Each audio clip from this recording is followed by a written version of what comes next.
Welcome back to another episode of the Higher Love with Megan podcast with me, your host, Megan Cooper. This episode is recorded with the awesome Emma Barfield.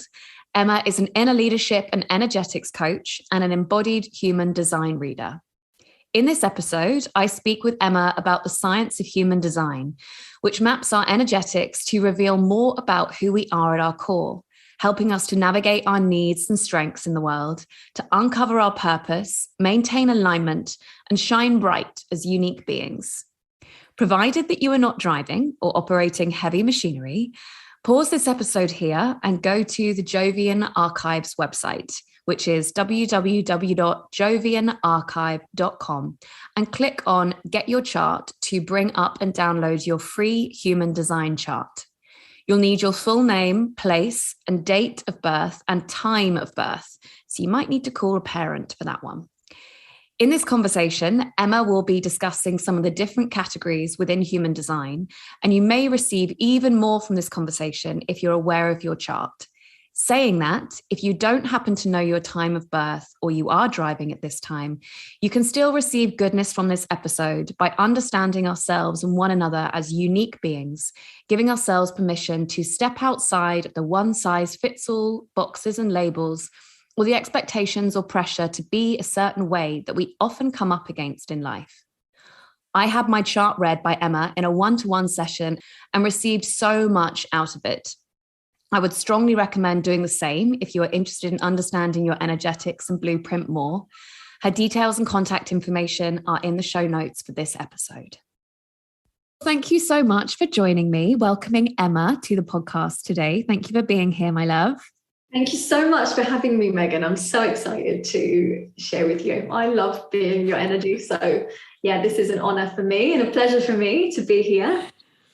Awesome. Thank you so much. Okay. So obviously when we met, we were both living and working in Bali, and you were at the time predominantly, or you have been predominantly teaching yoga and running retreats and hosting some groups. And now you're living in Ibiza and you've transitioned into much deeper quantum work, working with human design. So can you just explain what has shifted and opened up in your life as a result of the craziness that we have experienced in the last 18 months?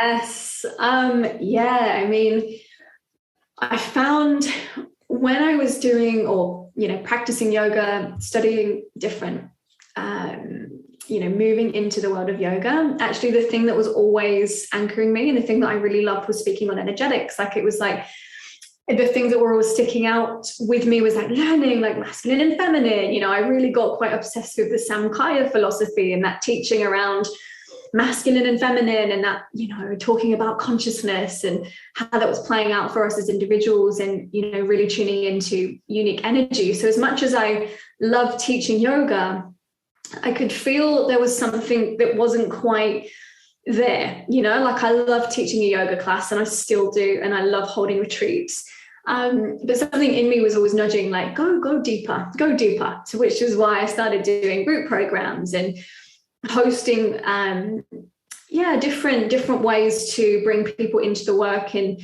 really wanted to learn about them as individuals. I was obsessed with their numbers. I think the first thing that got me into this world was the yantra, finding out people's numbers, when you're finding out your dominant chakra. So you put your together and you do all these things and it's really epic. And I was like, I love this. So I bring it into mentoring clients, and then my world opened to human design. And I was like, oh, and everything in me, I know this sounds ridiculous because human design is so complex. But I remember seeing a chart for the first time and feeling like my soul was like, oh, I can read this. This just makes sense to me. And it was the first time that I'd really felt that unlock in a while. I was getting to that space where I was like, I love teaching and I love doing this, but there's something not quite translating for me. And then human design came along and I was like, this is the language. This is the language that I've been waiting for to start articulating the way that I was wanting to work or seeing or processing information. And so, I think with the good old lockdown and everything that came to a halt, with retreats and all of the plans that I'd had set out for how I was sharing work, it got me to, well, literally was like, well, mate, you can't travel anymore, you can't do retreats or teach yoga in person, so figure that out. And so it naturally just led me into this space where I was like, right, well, I'm going to start exploring this and actually bringing this work alive one-on-one. And that's really when it started properly, with at least sharing it one-on-one. You know, at that point, I'd been working with human design and energetics, like in the background, sliding it in, like playing with it with clients. And, you know, this last couple of years has now been, you know, claiming the space and being like, this is what I'm going to actually start working with. So this is what's brought me here now, which is exciting. Well, I'm very glad that there are people like you whose soul can read these charts, because to me, it's like a totally different language. My first experience of human design was at a workshop in Ubud. I went randomly to a human design workshop because lots of people have been talking about it. It was kind of in my field. And I went with my chart and said, you know, oh, hi, this is me. I'm a manifester. And he said, oh, you can sit by yourself type. you can go and sit in the corner by yourself, you and your repelling aura. And I turned to my friend and was like, I don't have a repelling aura. She was like, babes, you totally have a repelling aura. But for me, human design is like a totally kind of, it's like a total different language and different science in itself. So I'm very glad that there are souls like you who can make this understandable for the rest of us. So if you can you just summarize what exactly human design is? And I know that that's a tough one to summarize. It is, but it's also, it is and it's not, you know, because I like to share it more as a self-awareness tool, because I think, you know, when we have these things, well, this is the one way, and it's just not, you know, this system, if anything, if it gives us anything, the gift is that it is reminding us that there is no one way to, you know, become, you know, find awareness, you know, or become really aware of self. And so it's been an incredibly profound journey for me with using this system, and I love seeing other people come alive with it. Now, essentially, it is made up of lots of different modalities, so they're not that casual, right? We've got quantum physics, astrology, the chakra system, the tree of life, which is a part of the Kabbalah, and then the absolutely incredible I Ching, which that's the area that I really, really love. And essentially, we're speaking on archetypes, you know, we're speaking on universal archetypes and energetic imprints, you know, which we've all got going on. You know, this is why I think when people come to the system and they have a reading, they will literally say, oh, I feel like you're reading my soul. I feel like that's, you know, hitting me in the chest. Yeah, that makes sense to me on a cellular level. And it's made to, because it is speaking to these archetypes of our consciousness, and it's very, very profound. And so, yeah, I think the way I really love to describe it is the practical mysticism. You know, it's like I live for energy healing, and I love my Reiki healers, I love my light language friends, I love meditation and all of the realms. And I find that using this system, it creates, if you can use it and start reading with it and working with it, you know, it's a very practical way of reading energy when we're approaching our clients, ourselves, our relationships. You know, we're starting to understand, oh, this is literally the way you're calibrated. This is how you want to be treated. This is how I experience your energy, and vice versa. So it gives us this whole new language to start articulating that which is already within us, you know. And it's like this new way where we're like, oh, cool, I do actually feel like this, but I don't act on it. I actually do all of this other stuff that I've been taught that I felt I should do. And actually this system really gives you an option to say, oh, but your soul actually is calibrated like this, hun. So maybe play like this for a while and see how it feels. Yeah, does that make sense? Because I laugh all the time with my human design reader friends. And I did a podcast with with one recently, beautiful Sarah Miller, and we were laughing. So I asked her this question. She was like, babe, something different comes out my mouth every time someone asks me what human design is. I'm like, what is human design to me today in this right now? Yeah. So essentially, like, always an alchemizing work in progress. Yeah, totally. Yes, something that you said in there. Something that I have really struggled with, I think, in terms of social media and indeed in society, is this kind of like one size fits all mentality, like do this and you'll feel this. And a great shift and a big kind of maturation of my own work and my own coaching came when I realized that it wasn't about making everyone more like me. It was about facilitating others to become more like them. You know, this is the very like essence of inner work, right? You know, like the very essence of the yogic path. And what human design seems to do is celebrate and empower the individual as opposed to fitting into this big collective box. So can you speak a little bit to that, please? Yeah, I love that. And you know what's really beautiful is this reverse engineering of the way that we approach social media and our marketing, right? Where usually we go, what's my avatar? Right now, I'm not knocking this because I'm not a marketing expert by any stretch, but you know, I'm going to just preface this because I don't want to seem like I'm just like, you know, slandering all of these marketing peeps. But it will be, what is my avatar? Right. And essentially what we then start doing is going, well, how can I appeal to that avatar? What do they want to hear from me? What do they need? Let's put myself in their shoes. Da, da, da, da. And it sets this precedent that we then are trying to slot ourselves into a way that we think other people need to see us. Whereas when we're using human design and really starting to move into this new paradigm where we are starting to understand energetics and unique and our unique maker, we want to start saying, well, who am I? Like, what do I actually love to teach? What is uniquely mine to share, like from my lived experience? And, you know, I'm going to say codes, my codes. If my boyfriend listened to this, he'd be like, what do you mean by codes?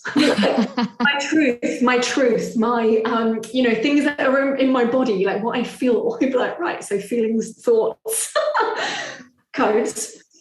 But essentially it gets us to tune into those things and say, well, if I just emanate from that space, those that are in, you know, resonance will be magnetized to me.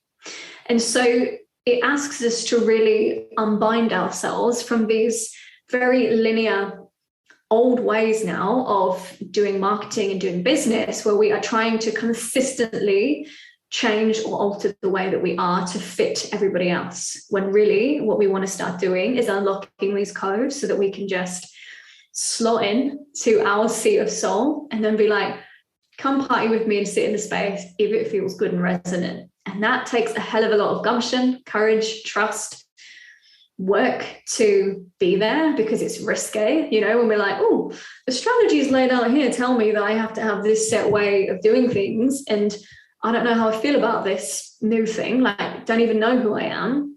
And so it's really playing in this space, which is very new. I mean, it can feel quite clunky, actually, initially. At least I'm like, it can feel quite clunky. I'm, you know, living, walking example of this, trying to undo those strategies. But yeah, that's what I'd say, because it is that, you know, I mean, I was so fed up with certain ways of having to show up on social media.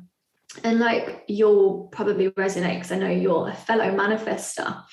My energy is not set for that. When I hear people saying, oh, you've got to show up consistently for the algorithm to, you know, pick up God knows what. Like, for us, we don't have consistent access to create, like, to sacral power, to our energy. And so you and I work the same in that we have this surge of energy. So literally we can go for a month or two where it's like, mate, here I am in all my power. I feel, you know, got so much impact, so much to give. And then we have the rest cycle, which it really can feel like that total collapse of everything. Where we're like, I don't even want to look at anybody in the eye, like actually 7 months. And again, when we fall into this trap of like, oh, but to be successful and to bring clients in, I'm being told right now that I need to be consistent or doing X, Y, and Z. We then start a loop going on where we're like, oh, well, there must be something wrong with me because I don't feel like I can show up in that way. And so working with our energetics, when we start to get into the nitty-gritty of it is so empowering, because we're like, this is it's not about their way and me fitting in. It's about me finding my way, and just showing up to that. So yeah, it's powerful work. Yeah, I feel like it was a massive permission slip when I did my session with you, my one-to-one, and obviously me being a manifester, but my whole chart being very emotionally based, and it being a kind of, okay, so sometimes you're on, and then sometimes you just need to lie on the sofa for 3 months, like when your emotions are down, like this is just you, and that's okay. And I feel kind of that's what human design is really, isn't it? It's kind of a permission slip to really step into your individuality and your authenticity. I mean, even if you're not in the coaching or serving space, if you it just provides everybody the kind of permission slip to really be authentic. Would you say that's right? Absolutely. And like when we're looking into relationships, it's like understanding how we're wired. Like I remember before I knew anything about human design, and I've got my beautiful partner, my lovely man, he's coded very different to me. And I would find it really difficult. Like Callum is someone that needs to get up and have his space every bloody day. Like he needs to meditate for hours. He needs to go and sit on his own. I'd consistently be like, oh my God, like this guy, like Callum, like come and sit with me, babe. Like, let's do this together. And he'd be like, no, I need my time. And then I found human design, and like he has got so much in his energy that requires him to be on his individual journey, like really deeply reflective within himself, and have a lot of time by himself. And that opened up new ways to relate to one another, because he could suddenly be like, oh, that's a relief for you. And I'm also relieved to know that you're an emotional manifester, and that I don't actually have to just take on all of your highly charged emotions all the live long day, So it's beautiful. And, even if you're listening to this and you are, you have a family, so whether that is your relationships, your friendships, your children, knowing how each of you are energetically set up, it allows you to really have a different level of acceptance for that human being in front of you. Right. And I see it a lot. Like I work with a lot of parents that have these huge shifts when they suddenly are able to see their children and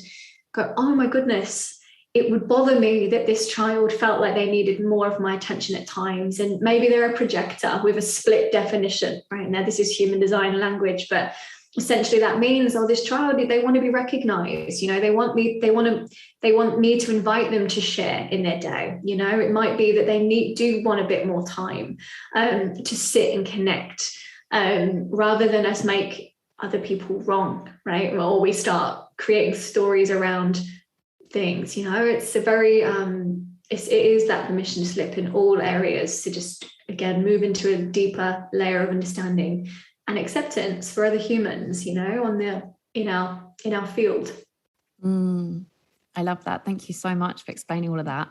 So I suppose just before we continue on, let's maybe just outline the different types of, and I say kind of types with inverted commas, because I know that it's not really types, but yeah, the 4 different. It's worded in that way, and I'm like, but we're not typecasting. Yeah, exactly. But the main different categories of individuals for human design, and then kind of just explaining the notion of like gates and authorities and channels and stuff in a very outlining way, just so we've got the language out there. Yes. So those types are auras. And we're talking about our auric field. And this is dependent on our calibration. So again, dependent on what's alive within your chart, your activations, where your planets are sitting, all of these things. This gives us a very different reading, a very different calibration. So there are 5 main auras in aura types, and we have generator beings, which make up about 70% of the population. So a lot of people are these, and it's a very, very big job role that these beautiful beings have. So this is the generator and also the manifesting generator.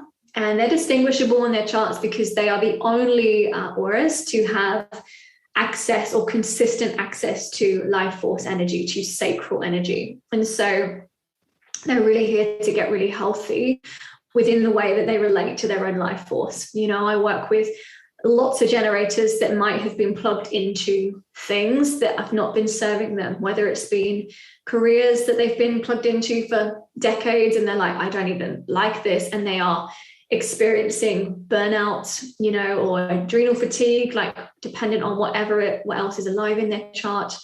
But they've got a big job role to get really healthy and to really essentially be moving with what truly lights them up and activates them and energizes them. So if you're a generator listening to this, really feel into all of the things that you're plugged into right now in your life, whether that's relationships, your job, all the things, and really consider whether your output matches what you're receiving in is matching what you're giving out to that. You know, you should feel just as lit up as, you know, and feel energized by what you're plugged into. That's exactly how your energy should work. So yeah, it's a juicy one to work with, and it's a big uncovering on you know, how you might experience that energy, of course, depending on your life experience and everything else, but it's big energy. We then have our manifestors, which make up 8% of the population, or 8 or 9% roughly, and they're calibrated very differently. So this is the repelling aura. Yay! But they're the only aura type, the only calibration of the only folk that are naturally calibrated to initiate. Right. So we've got our generators, our projectors, our reflectors.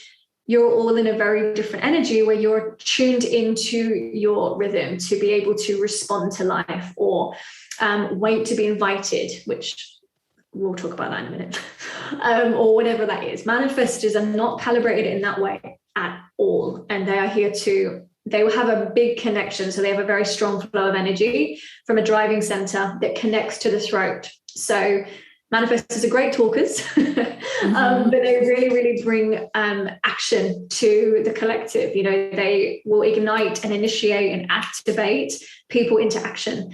But what they don't have is that generator power to sustain. So this is where we start understanding how we all support one another in the collective, where it's like generators, they're amplifying, they're bringing the life force, they're tuning into that. Our manifestors are the ones that are going to initiate, to spark the action, and then it can be sustained by our beautiful generator beings that build the momentum. We've then got our projectors, which make up 20% of the population. And they have a very different aura. It's really beautiful. It's really penetrative. Whenever they've got a really beautiful way of being able to see into the other. So they have a very focused energy. They're really here to guide the energies into place. So they're naturally drawn to fields of work where they're working with people, whether it's one-on-one or maybe they're heading up communities, because they're very good at understanding energy and being able to move it into places that work. So got a beautiful energy. And that's where the invite comes from. If you're a projector, you may have heard this, your strategy is to wait for the invite. It's simply because your aura is so penetrative that when you share your insight, it will cut through the aura of other people and it really hits them. And so if they're not in a space where they want to receive your download, they might be incredibly triggered. And so it's like, I know plenty of projectors that are like, oh my God, that it makes sense. And they feel really unrecognized or really undervalued for the wisdom that they hold. And so you're here to create an invite. So just on a real baseline, if you're in a friendship exchange and you are picking up something on somebody, rather than just coming out and being like, so I'm really sensing that you're, X, Y, and Z, you simply say, hey, I'm getting this insight. Do you mind if I share this with you? Because it gives that other person the ability to invite you then to share your insight. And that alone can literally change your life as a projector. Like, I've literally had that told to me so many times when people are like, wow, that's just changed my entire existence. Yes. And then we have our beautiful reflectors, and they are really rare. They make up 1% of the population, and if you look at a reflector chart, you'll see that all of those shapes, and we'll come to this, all of the centers are white, meaning that they're totally open. And so the way that I love to work with this projector aura is to, if you were imagining, you had an office full of people and you've got someone in wanting to figure out the morale of that office, you would just say, here's the reflector. They're going to be the screen right now. They're absorbing and reflecting back everything that's going on in here.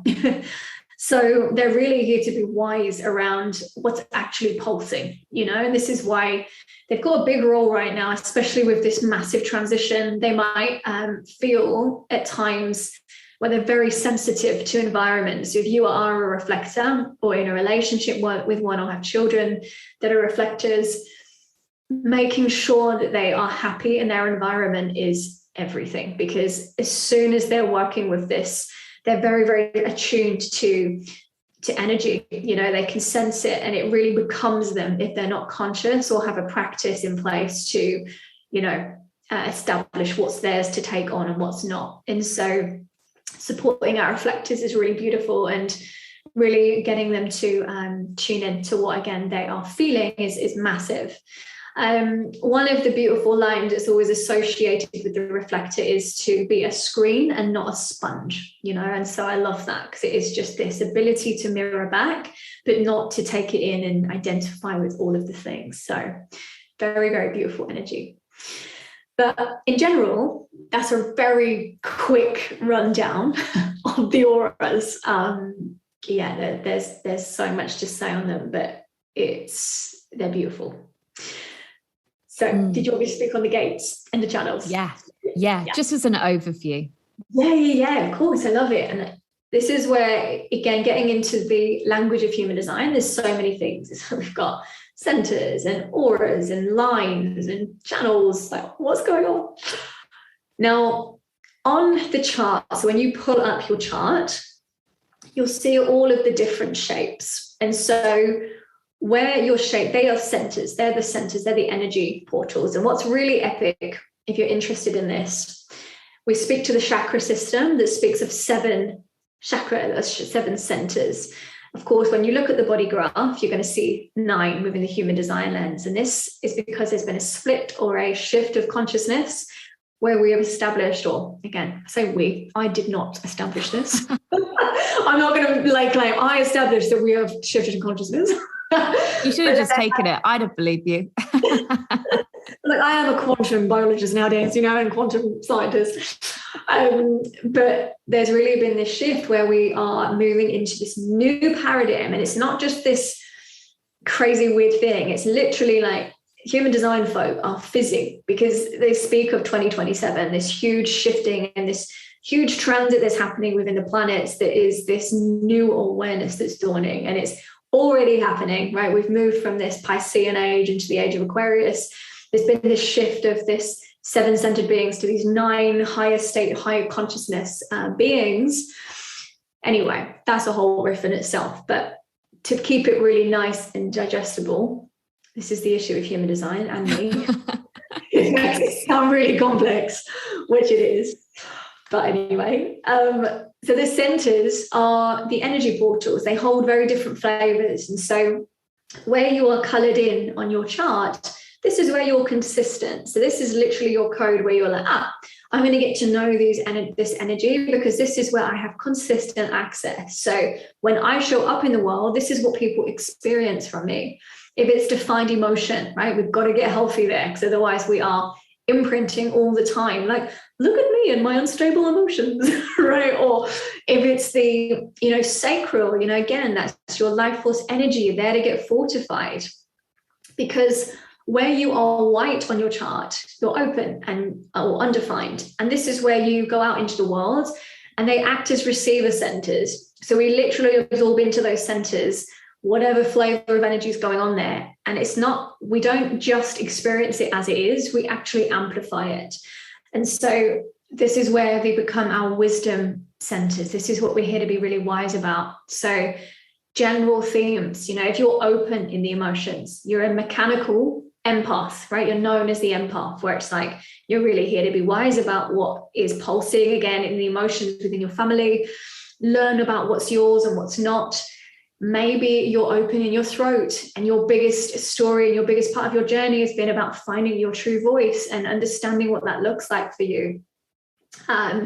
There's so many themes, but that in a nutshell is what the centers are. And so you'll be familiar with you're familiar with the chakra system. You'll recognize them as some of them as that. We've obviously just got the 2 extra centers where it's split. So it's potent. Now, on top of those are what we call the gates. And this is from the system called the I Ching, which is, I can't even say how exciting the I Ching is. Like, I just love it. It's known as the Book of Changes. It's like a 5,000-year-old ancient technology where we are looking at the 64 grid matrix, right, which everything's made up of, right? And so those 64 numbers are genetic code, right? They hold up the archetypes of the genetic code, which is why they're attributed to certain attributes that we might connect with the body, right? So some of those gates are connected to certain parts of the body, right? Whether it's like our blood or our liver or whatever. And you might find that if you dive into the depths of it, you'll be like, that's a pretty big story for me right there. Is my connection to my liver. Maybe I'm storing anger or whatever. But anyway, baseline is those 64 numbers have different energies. They're all holding a very different frequency. And again, some of them are activated on us, they're defined. So we will have quite a lot of stories around them and quite a lot of themes that we might experience in life. And some of them are open. Now, what's really bloody epic is when we speak to magnetism, like this literally is where we can see it on the charts. So you might have a center that connects to another center. And you can see that with those lines that move, and that's literally the channel. So where you have a full flow of energy from one center to another. And again, dependent on the flavor of that channel, you'll get a vibe for what is happening within you. You know, like, I can't remember if you can remember any of your channels actually, Meg. Can you remember any of your activated channels? I can share my screen. There we go. Oh, of course you have. I thought you did. You've got the beautiful channel from the self to the throat, so the channel of awakening, which again, it's a very, very beautiful connection to higher principles, to a higher way, and you're naturally, by frequency here, when you're in your naturalness, you'll be awakening or awakening others to themselves. It's a very potent energy. Of course, I thought this was you. You've got the channel of openness from the emotions to the throat. It's a biggie. I feel like that was what we were really diving into actually on our reading when we were speaking with this emotional wave for you, because it's big energy, this one. Yeah, beautiful. And this is where it starts to get really nuanced, where we start to understand our own unique flow of energy. And what we then want to look at is where we have one of those gates that only goes up to halfway, because that's where you can pull your chart with your partner or a friend and see if you complete channels for each other. So this is literally, again, when we see this magnetism where we're like, oh my goodness, yeah, I am always searching for intimacy, or I am looking for seeking mastery. Like for you, gate 48, it wants to reach up to that gate 16. So it is a seeking of mastery. And so there's so much juice that can be extracted from when we start piecing together the charts and storytelling with them.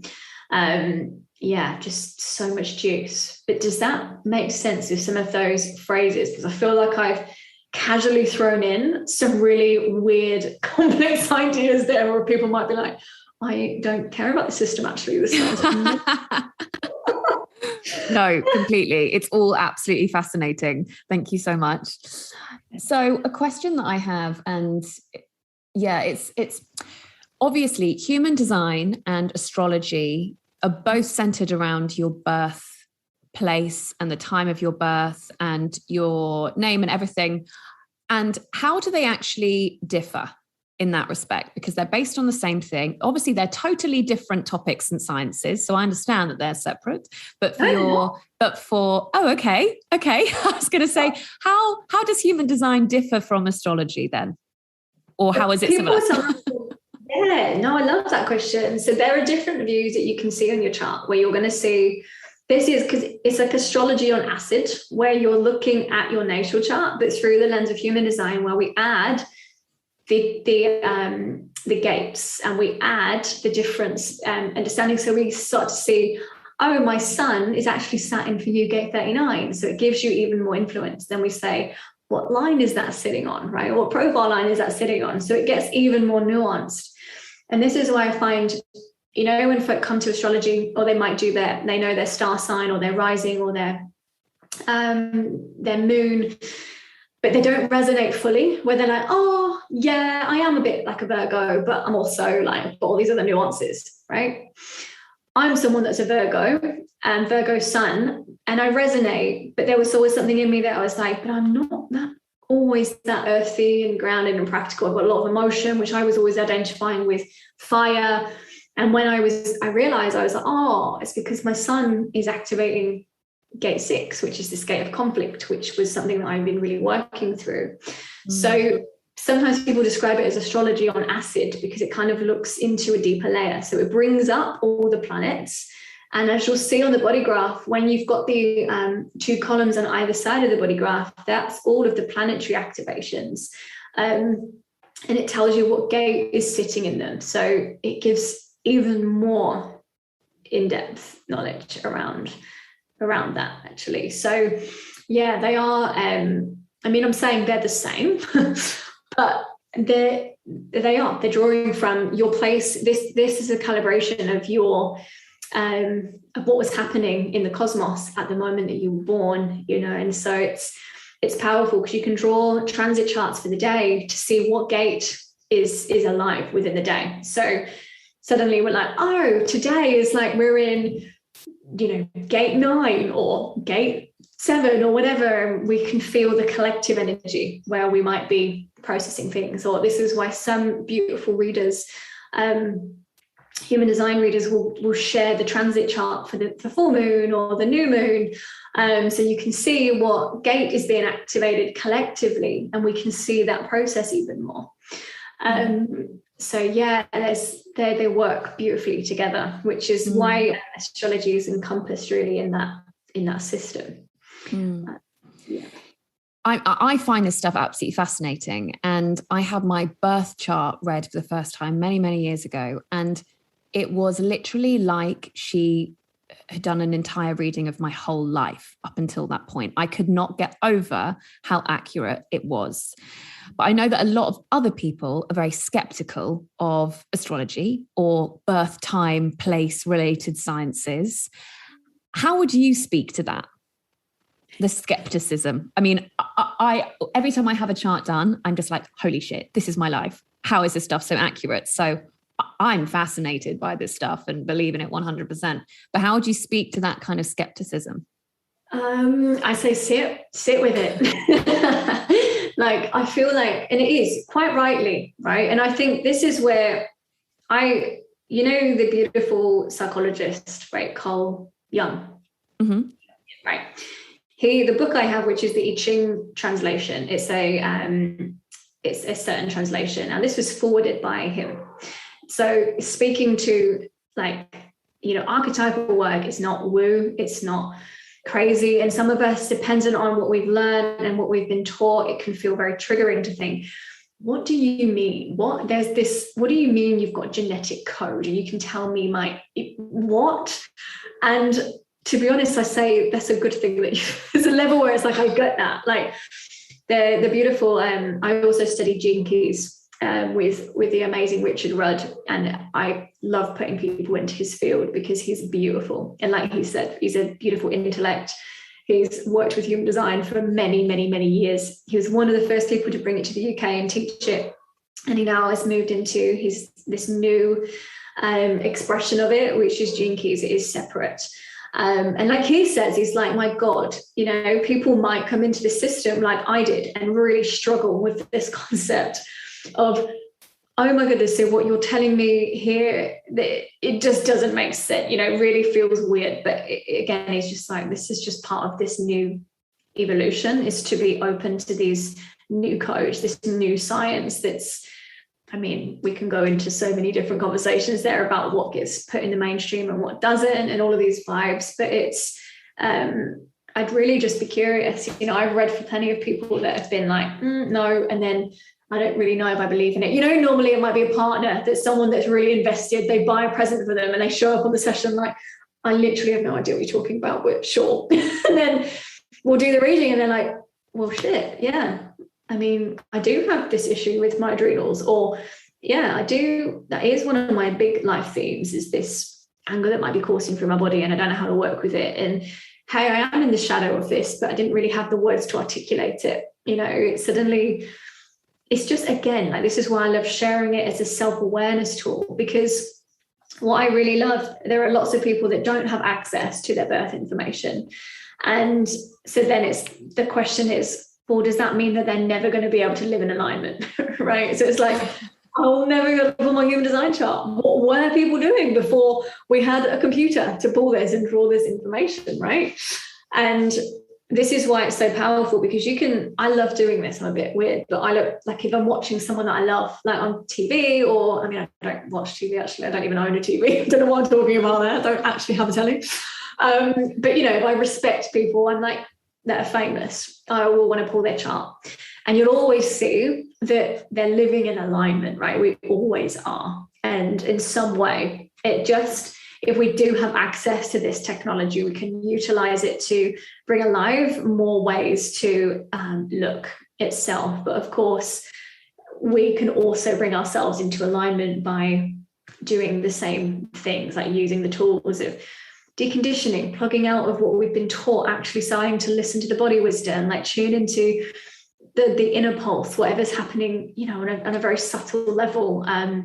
It just, again, it can be, for those of us that have got access to this information, it's a very powerful tool to play with. And again, be curious. It's not going to be for everyone, right? I tried to get my dad into this consistently. It's a proper, like, this is not his jam. For a long time when I was teaching yoga, I'd get home or I'd see him and he'd be like, hey, how's aerobics? How are you getting on? I'm like, I have never taught aerobics, Dad, actually.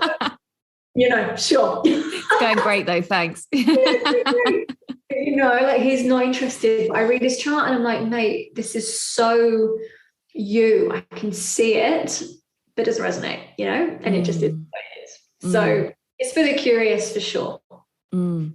Yeah, Bruce Lipton actually uses the analogy of a TV in a video that I've seen, or a radio, which is basically, our only role on this planet is to attune ourselves to our own individual radio frequency. We're all out here trying to attune ourselves to everyone else's frequency, and that's why we're not really getting anywhere and getting so frustrated on an individual basis, because all we have to worry about is just fine-tuning our own frequency, like our own little radio transmitter to our big blueprint, which is kind of exactly what you're saying with human design. It is that blueprint of our own individual makeup, our codes, whatever language we want to use, our own makeup, to then work out our own kind of path and purpose and our own vibration and our own energetics.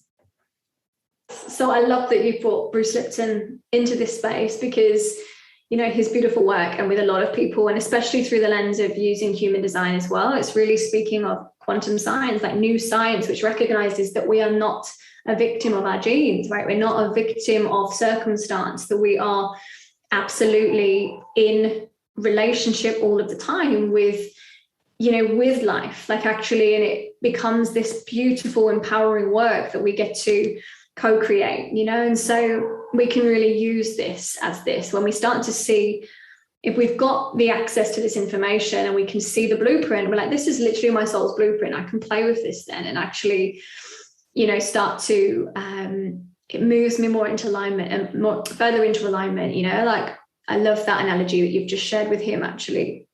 And I also use one where, we're on, like, I always think of like setting sail into the horizon on a boat with a beautiful big sailing ship, and you're going there anyway, right? We're going to that horizon. We've got that destination. We're going to get there. These little tools, whether it's human design or Gene Keys or anything, just like, we're just adjusting the sails ever so slightly, where we get into even more of a beautiful stream with flow. And so, yeah, I love that you've shared that. Exactly it. Yeah, it seems to really unlock your genius, all this stuff, kind of your own individual, unique genius. And there was a post that I saw that you did earlier this year or even last year, which was talking about how in this world there's space for all of us, in that we all have slightly different purposes. You know, some of us are community builders, some of us are speakers or sharers or teachers or leaders or whatever, and how there is space for us to play all of those individual roles. Could you talk a little bit to that in terms of understanding our role in society, which is our profiles, right? So like I'm a 4/6, but if you could talk a little bit about what those are, that would be great. Yes, I love that question. And so I love speaking on unique genius, you know, what we're actually uniquely here to contribute. And it will actually be the thing that we're already doing, we're already really good at. So yeah, the profiles are really beautiful, and they're the closest we get to personality within human design. So you'll be a combination of 2 numbers. There are 6 in total. So for you, Megan, you're a 4/6. So when you're looking, your very first number is going to be the first, it's connected to the conscious part of your chart. Then we've got the secondary number, which is unconscious. And so again, it will feel like more of an undertone. You might not even be aware of it yet. But essentially, this gives us this beautiful overview of, how we are here to show up to life. And it really speaks a little bit more into the way that we process information, the way that we share information, how we are felt with other people. And so just to speak to that on you, lovely, because I mean, there's so much to go into with those lines, like 1 to 6. But of course, you're a 4th line. This is all about heart, community, being out in the space and really sharing, like directing from the heart. It's a really big, potent energy, actually. So you can really learn so much about the lines. You've got the beautiful 6th line, which is the role model. That's a big energy. You're like, yes, I am a role model. That's what some might say. Tis true. And this is huge, right? This is a big initiation for anyone that's got a 6 or even a 3rd line, so a number 3 in their profile. This is really getting you to go through the ringer, right? Where you're literally designed to fail, right, in life. As in, you're here to go in and build a relationship with perceived failure, right? And I always say that saying, there's no such thing as failure, only feedback. And it's so true for the 6th line and the 3rd line people. Like, it's an energy that wants you to be embodied. It wants you to be on the ground of your life, like in the experience of it, learning, trialing, and exploring. They're big energies. And if any of you listen that have got a 3rd or a 6th line, you might be in that space where you're like, I just don't want to go out into the space again. I don't want to fail, or I can't open another doorway. I can't shift again into something new. It's literally, you're here to do just that. You're here to break that barrier and go through. We've then got 5th line. I know I've done this in a bit of a weird order. It's like if anyone's listening to this, like, she's definitely not a Virgo. like weird order. But we've got 5th line energy, and this is called the mirror in human design, or in some people call it the mirror. It actually traditionally is called the heretic. But this energy it projects consistently. And so it's very good. It's very practical. It's a very practical energy. It wants to manage.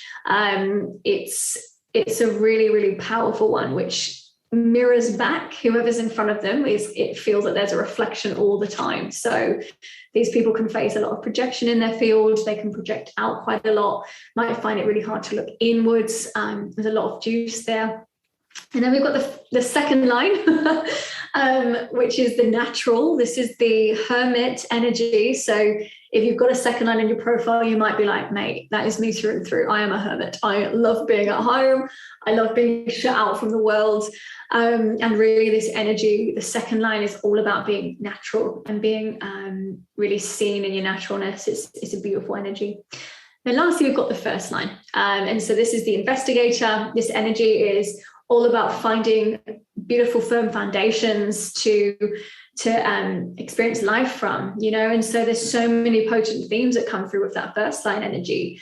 But essentially it really wants to, I know so many 1st lines that will be like, oh yes, I've got all of these different certificates. I'm a sound healer and a Reiki practitioner and a yoga teacher and blah, blah, blah. And they'll have all the things because they're trying to build a firm foundation of knowledge or whatever it is they're about to share. So there's a lot of juice, but that's what the profile lines speak to. And there's so much juice within them. Really find, but it helps us to, again, navigate, how we share, what we want to go out into the space, like why we might be drawn to certain things and experiences more so than others. It's juicy. I love that, because I know that so many people are always trying to connect to their purpose, to really work out, on a deeper level, why am I here? What is my grander purpose type thing? So those numbers are a really beautiful indication of just kind of a nudge along the way and a bit of a bigger vision, I guess, for our role. Something as well that I wanted to ask was how we use our human design to influence our decision making. So that was something that was very helpful for me to understand, that I should be kind of going through the various different emotions that might come up in response to a situation before I give an answer, for example. So can you just give a little brief outline as to how we can use human design in order to decide on things? Absolutely. I love that. And this is a huge piece, right? Essentially, even though it can be really complex and there's so much to it, and it truly is a lifelong study with your design and playing with different layers of the charts. But essentially, what it wants us to do is move us into better decision-making, right? Correct decision-making, right? So that we can live our best life, right? Just as simple as that. Because how many times do we move into misalignment because of a bad decision, or not really truly knowing how we make the best decisions that are really soul aligned? And so if there's anything that anyone wants to take from human design, let it be the aura and let it be the authority, right? And I really like to call the authority our inner government. So this is who we go to consult with before we sign up for that thing, or say yes to that person, or say no to whatever. So there are a few different authorities. We've got the emotions, obviously, that you speak to, and that's huge for me also, where we're looking at an emotional wave, right? If someone's working with an emotional authority, very strong auric field that is cast from that person, where they are experiencing a wave of emotion, and it can be within a day, like waking up like, mate, this is the best day in the world, and then by lunchtime literally being like, oh my god, I'm really feeling something quite different here now. And I think before human design, I was really like going into this space, I was like, am I right? I mean, I feel like I'm up and down quite a bit, and of course we want to learn to stabilize the emotions with practice and things. But if we say yes when we're on a high, and then wake up the next day and we're catching that lower end of the frequency, and we're like, mate, why did I say yes? I really meant no, right? And then we don't change the decision, we've then hooked ourselves into something that was not actually for us. And so the emotional wave's a big one. We've got to elicit patience and space so that we can get that clarity on when we commit and when we say yes or no. And so 12 to 72 hours is usually the piece. Like, hi, thanks for the offer for coffee. I'm going to get back to you in 72 hours. So just like, I've got to just ride out my emotional wave. Story of my life. We've then got the sacral, right? This is big for our generator beings, where you might have a sacral authority, which means that you're a pure generator or a pure manifesting generator. And this is the gut response, right? And so many people might think, yeah, I know pretty good, like pretty quickly if it's a yes or a no. But if they're disconnected from their gut, and I love looking at it through both of the lenses, like if we've got really bad connection to gut and, we've got IBS, or we've got, constipation, all the things, look at it from the lens of the 3D, like what am I eating? What am I literally putting into my body that might be having this effect? But also on the energetics, like, oh, where am I plugged into things that are speeding up my energy here? Where am I giving too much of my energy? Or where am I actually plugged into things that are draining my life force, right? And so therefore it affects this connection that I have to my gut. And so a lot of folk that come through with sacral authority will normally say, you know, gosh, I have actually been through the ringer with my gut health, or I'm currently in that space where I'm developing or strengthening my connection to my gut, because that's your power, you know, is really feeling into what the gut says. And it wants a yes or a no. It doesn't work with the in between. And so any of you that are like, have a sacral authority that feel like you're in indecision right now, I would always get yourself to just ask, you know, is there any ambiguity around the question that you're trying to ask? You know, like you don't work well with, maybe you need a yes or a no. So ask better questions of your life so that you can drill it into the yes or no. Like my partner has this authority and he always asks me some better questions, you know, get me to a yes or no so I can apply this gut response. We've then got splenic. You know, splenic's a big authority. It's beautiful, but it's connected to a very ancient body wisdom, right? It's our intuition. And so this is usually educated right out of us. But if you're operating on a splenic authority, that is subtle code, right? And it's instant, it's quick, and you can't measure it. You know, it's not something to sit and measure with your splenic. Like, it's not gut, it's not emotions. Intuition works very differently to those two things. And so anyone that comes through that doesn't have a practice of sorts, whether it's, you know, anything, it doesn't have to be yoga or meditation, but it bloody helps. But, you know, someone's really disconnected from that and they're working with a splenic authority and they don't know how to make decisions, getting them to find something that strengthens their connection to the subtle is huge. Getting them to start strengthening this trust. You know, there's big themes that come with splenic authority, but essentially you've got to trust that intuitive hit.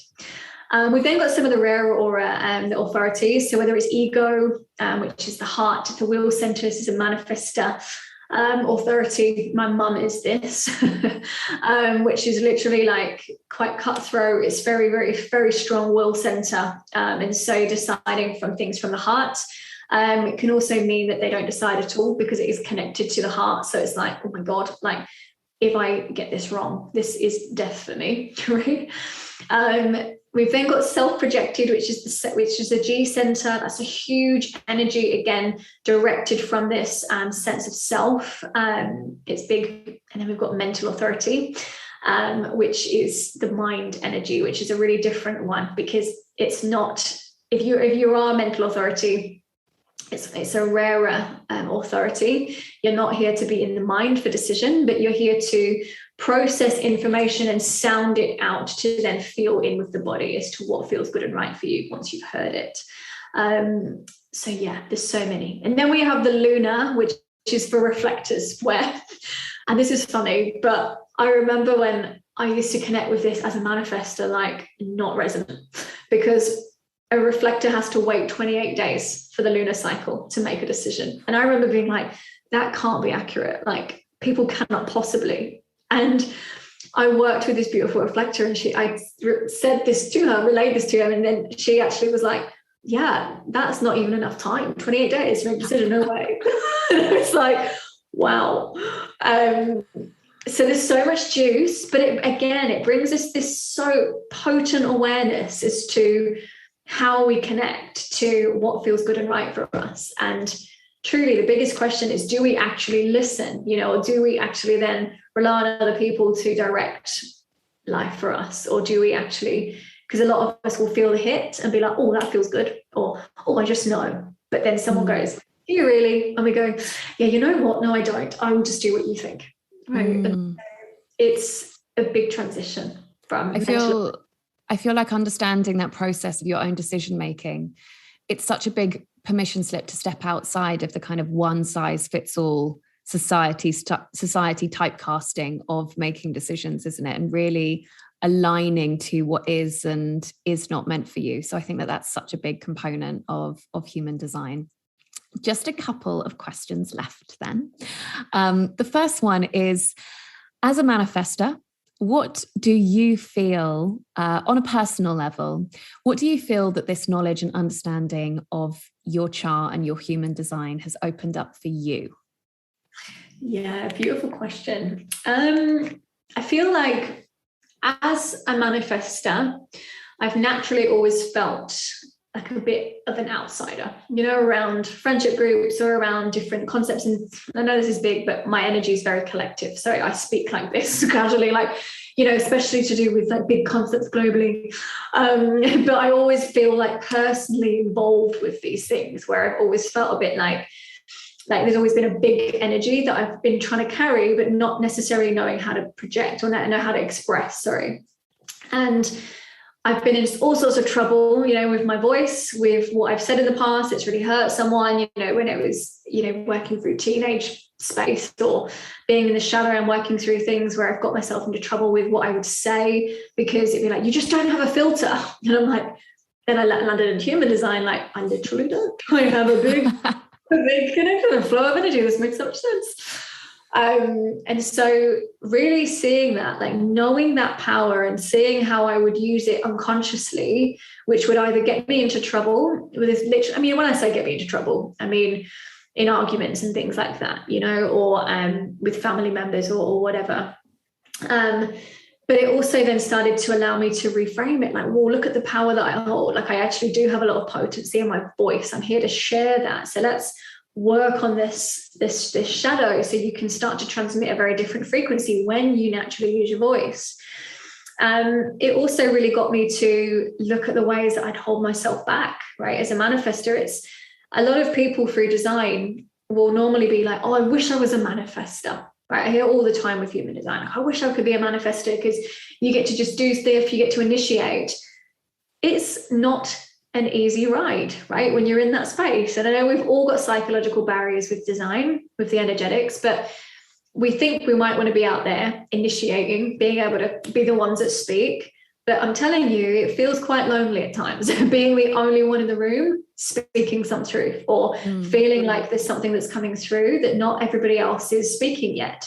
And it can feel really isolating. Like, I have stopped myself so many times from sharing an insight or expressing something or creating a program or any of the things, because I've been like, oh, I don't know, because no one else is doing that yet. So maybe that's not correct. Maybe there's a reason.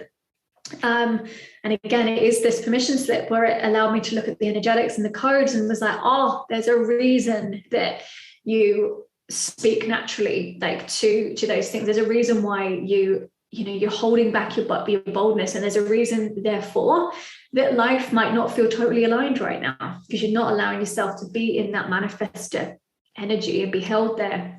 I was really trying to be a generator, and the same could be true, right? We've got generators that might try and act like a manifestor, and it takes them out of alignment because they're not here to force things, which, I mean, I look at and think, what a breath of bloody fresh air. I'd love to be a generator. I could be like, I get to just be in a response to my truth.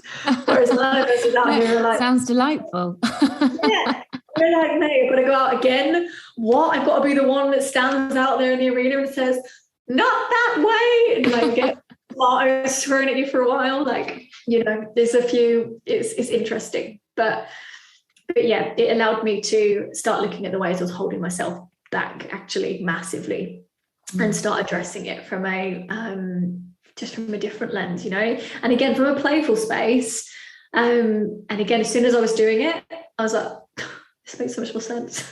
You know, like, yeah, awesome. Thank you. And I love also things that you've touched on, like during this podcast as well, of like how it's allowed you and your partner to understand one another better, and like you doing charts for your family and stuff. It's like, this is a tool for us to become more accepting and compassionate of the people around us, right? And to not project our own expectations or how we think the world should be navigated, because we start to see the world through other people's lenses around us. So yeah, I love that as well. That sounds like it's obviously opened up a lot in that area for you too.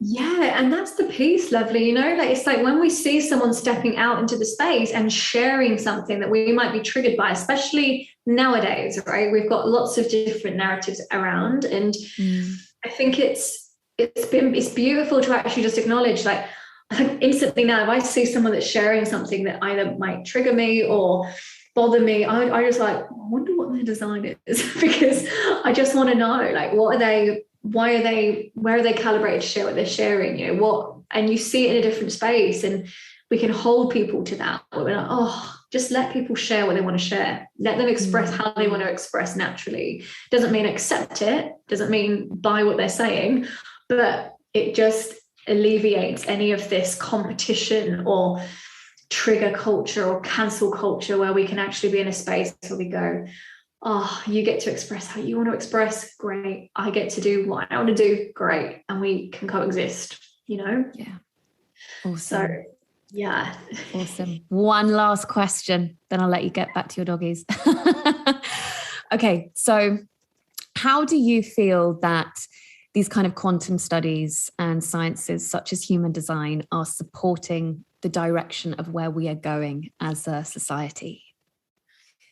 Yeah, beautiful question. And I think there's so much to that, actually, where I really do believe that it's already happening. These shifts in consciousness, this awareness is already dawning. It's already shifting, which is why we're all getting these codes, which is why modalities like human design, and there will be more. Human design isn't the be all. There's going to be new creations, gene keys for one. There'll be new ways of interpreting this information and this code and this interpreting energy that will keep coming through the more that we expand our consciousness. What I really believe, again, Gene Keys language here, but I believe it in general terms anyway, is that our purpose on an individual level is to be coming into this physical body, right? I believe with consciousness, we come into this incarnate and this 3D body to really bear witness to life, to be in with our life and start understanding how we uniquely are calibrated to move through some of the shadow frequency that we experience collectively, right? Where it's like shadow experiences of guilt or arrogance or self-obsession or whatever the shadow frequency we're operating with. We each are calibrated to transcend that within ourselves. And as we do so, we raise our frequency, which essentially goes back into the cloud, right? Where we then go, when I pass on, my only mission is to make sure that I've lived my life, transcended a few shadows, and hopefully just allowed that. So when I pass back and my consciousness or me goes back into the cloud, I'm higher. I'm in a higher time than what I landed in as, or, we're here to transmute that. And so I really believe that this awareness is starting to shift. So we are speaking like this. I mean, even in my mum's era, she's only in her 50s, but this wasn't normal. Like she's a manifester, ego manifester, trying to speak on quantum or Abraham Hicks back then. They were like, you're literally nuts, Karen.